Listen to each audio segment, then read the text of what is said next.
How would you like to make $24 million from owning a $975,000 piece of property?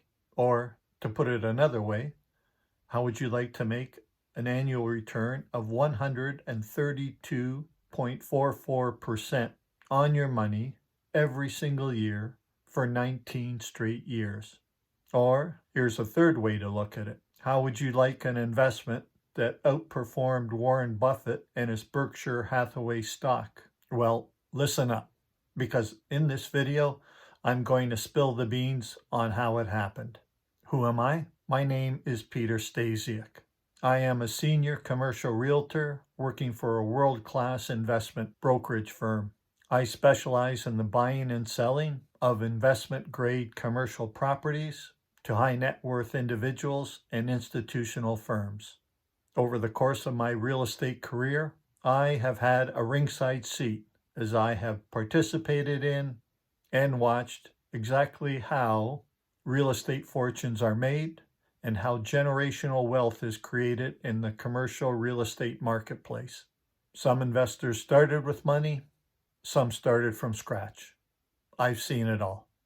I'm now taking my knowledge, experience, and expertise and sharing my vast insider knowledge with subscribers to this channel. As a licensed realtor, I cannot divulge exact specifics of properties, such as the exact address, exact dates, who the buyers and the sellers were, but I can, however, talk in generalities and share the educational aspects of these properties so that current and future investors out there can see and understand how real money is made in the commercial real estate space. I want you to see and fully understand the enormous benefits that can be achieved from investing in commercial properties. So, back to this one single property that ended up generating $24 million in profits for the owner, which worked out to an incredible 132.44% annual return every single year for 19 straight years. This particular property was a 10-acre piece of vacant land. And here is where most investors make a fatal mistake. You see, most investors turn their noses up and shy away from vacant land. They won't even give it a second thought. And that, my friends, is a huge mistake. Over the course of my long career, I've come to view vacant land as one of my favorite asset classes to invest in within the commercial real estate space. So why do most investors shun vacant land as an investment option? Well, it's because vacant land doesn't generate any income. You see, the vast majority of real estate investors want to buy properties that produce income. That way, a property would support a mortgage, and a mortgage traditionally has given investors leverage. And positive leverage in a property investment magnifies their investment returns. So, if vacant land doesn't produce an income, therefore investors can't get a mortgage on that property, then they have no leverage, and therefore they think erroneously that they are going to get a low return on their money. Most real estate investors have this flawed golden rule that states never pay all cash to buy a piece of investment real estate. But that's the wrong way to look at vacant land. So stick with me here while I attempt to change your mind when it comes to investing in vacant land. Here's what you need to understand. While vacant land doesn't generate any income, vacant land can be one of the most lucrative asset classes out there that a real estate investor can own. If a real estate investor buys vacant land properly, the returns that an investor can get are absolutely amazing. Let's look at this particular example. As I previously mentioned, this property was a 10-acre parcel of land. When it was purchased, this land was zoned as agricultural land, and it was surrounded by other farms that made up the area, which was out in the boonies. This is one of the keys when buying vacant land, because buying vacant land that is zoned agricultural is one of the least expensive ways to buy land. Once a property zoning has changed to residential or industrial, the land value drastically increases, as now the land is deemed to be developable. So the key is to buy agricultural land that is in the path of development, and then let time do its work. This property was purchased for $975,000, which works out to a price of $97,500 per acre. The purchase price for this property was paid in full. There was no mortgage. And again, let me point out here is where most real estate investors lose out on a tremendous investment opportunity. They simply see very little upside when they have to put up the full purchase price in cash to buy a property. So to those naysayers out there who say that vacant land doesn't generate any income and therefore is a bad investment, watch what happens next. The property was held for a total of 19 years. What did the property owner do during those 19 years? Well, not much. The owner leased out the acreage to a local farmer, and the rent that the owner received from the farmer was enough to pay the annual taxes on the property. Other than renegotiating the lease with the farmer every few years, there was no management required of the property. The owner just sat back and carried on with his life and his other businesses and basically just let the property be. The property just sat there. The owner had no tenant problems, no management headaches, no maintenance issues, no snow to plow, no grass to cut, no tenants calling in the middle of the night with problems. Now, the property fronted on a major road, another key when it comes to investing in vacant land. And the property was situated between a suburban metropolitan area and a smaller but fast-growing town. But the property itself at the time was considered nothing special. It was just another piece of farmland. Over the course of holding this property for 19 years, the growth of the suburban metropolitan area kept expanding its footprint outward, and its urban growth eventually started to edge its way towards the property. And the smaller town as well started to grow, and it too kept expanding outward towards this property. As the urban growth continued, both municipal councils expanded their city limits, and they both continued to do so over the course of time. As this growth continued, the area's zoning started to change. It was at this point that developers started to take an interest in this area, and they were keen on picking up desirable pieces of vacant land for their future development inventory.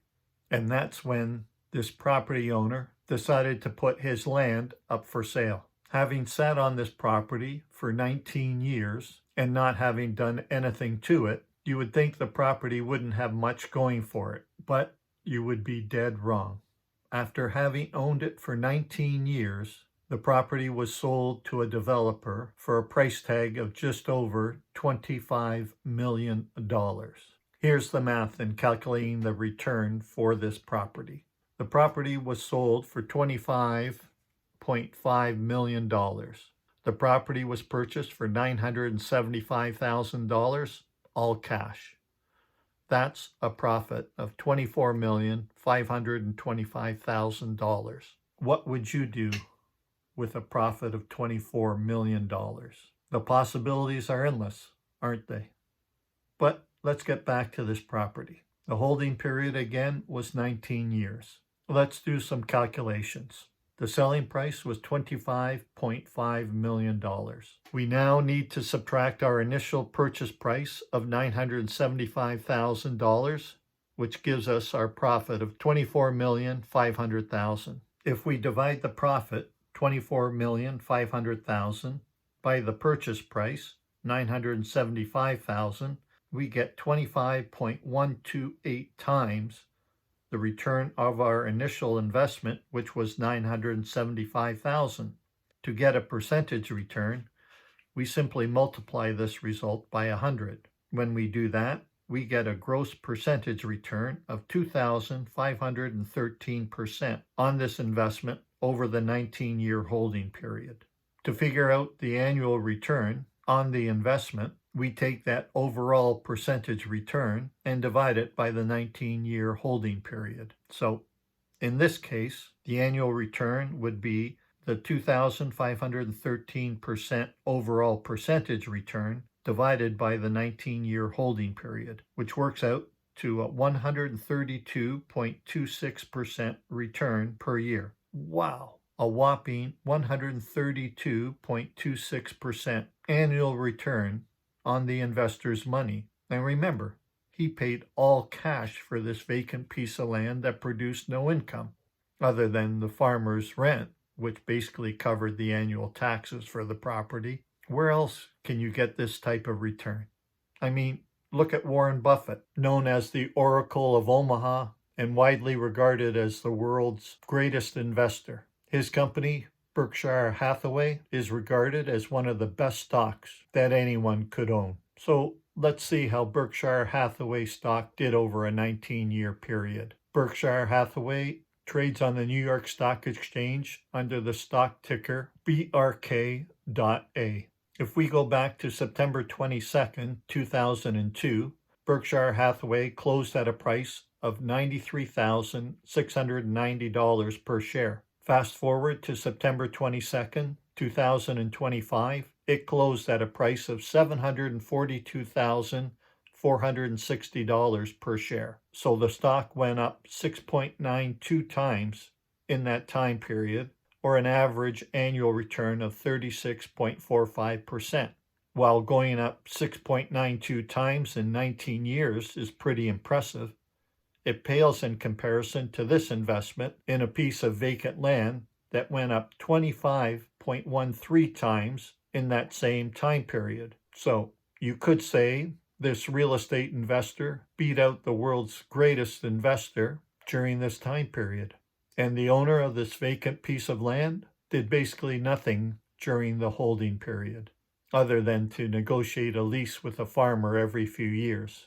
There were no maintenance issues, no tenants to worry about, no capital outlays for building improvements, virtually no headaches. The owner just sat back and waited for the urban growth to come his way. Now, buying vacant land doesn't mean buying any piece of vacant land that's out there. That's not how this works. If you blindly jump into buying any piece of vacant land, you can lose all of your money and in very short order. So if you're going to start buying vacant land, then you have to get yourself educated on knowing the ins and outs of investing in vacant land. There are many keys you need to know and understand when it comes to buying vacant land. Here are just a few of them. Location. Is it in the path of progress? Is it located on a major road? Is the land parcel big enough to build on? And due diligence. Is the land what they say it is? You need to verify that what they're selling is actually in fact true. You need to conduct the following. Environmental reports. You're looking for buried oil tanks, water contamination, contaminated soil, etc. You need to search the historical use of this property, like was it ever a dump site? What about water, sewer, and hydro availability? What's the topography of the land? Is it flat, level land, which is the ideal piece of land to buy? Or is it hilly with ravines? Are there drainage issues? Is it in a floodplain? Beware of this because it's non-buildable if it is. Soil analysis or geotechnical reports. Can you build on it? It all depends on the soil quality. Waterways, creeks, intermittent creeks, and streams. These are non-buildable areas and setbacks are required. Water retention areas. Municipalities are going to require stormwater collection areas in certain areas. Protected wetlands and woodlands. Again, these are non-buildable. You have to be aware of these. Purchase and sale agreement. Your team. A great real estate lawyer and an attorney are key, along with a commercial realtor. Title insurance. Is this land landlocked? Who owns the mineral and drilling rights for the land? And what kind of owner financing is available? But what if you don't have the $975,000 to buy a piece of property like this in the first place? Well, there are lots of high-earning executives out there who lack the time and the expertise to find these types of properties. But they do have money to invest, and they want to put their money to work. And if approached properly, they would love to be part of an ownership group that owns a piece of property like this. So you do the legwork, you find the ideal piece of vacant land, and the high-earning executive or executives put up the money for it, and you all share in the profits of the deal. Now, the people who actually put up the cash for the deal would get a preferred return on their money, but once they do, you and the others would then split the remaining profits. So those of you out there with no money and lots of time can do very well teaming up with people with lots of money and very little time. It's called a joint venture or a limited partnership. Here's one scenario. Let's use the $975,000 property as our example. You have zero money. You uncover the 10-acre parcel of land and determine that it's a great deal. You get 5 investors involved at $200,000 per investor. The investors agree to a 10% annual return on their money, and after they get paid, any additional profits are split 70% to the investors and 30% to you. Now, the arrangement could be any kind of split. It's up to you and the investors involved to agree on what splits it should be. So, let's see how this would work out for you in a potential scenario. $975,000 cash is put up by the investors. They get back 97,500% every year, which is a 10% return. So every year for 19 years. 97,500 times 19 years works out to $1,852,500. The land was sold for $25.5 million after holding it for 19 years. First, we need to give the investors their money back. So let's subtract out the $975,000 initial investment that the investors put up. This leaves us with $24,500,000. Next, we subtract out the accumulated interest that we owe the investors. This amount is $1,852,500. Subtracting $1,852,500 from $24,500,000 leaves us with $22,647,500 to split between you and the investors. If the agreement was the investors get 70% of the remaining profits and you get 30%, then the split would look like this. $22,647,500 times 70% equals $15,853,250 for the investors, and $22,682,032 times 30% equals $6,794,250 for you. Imagine that.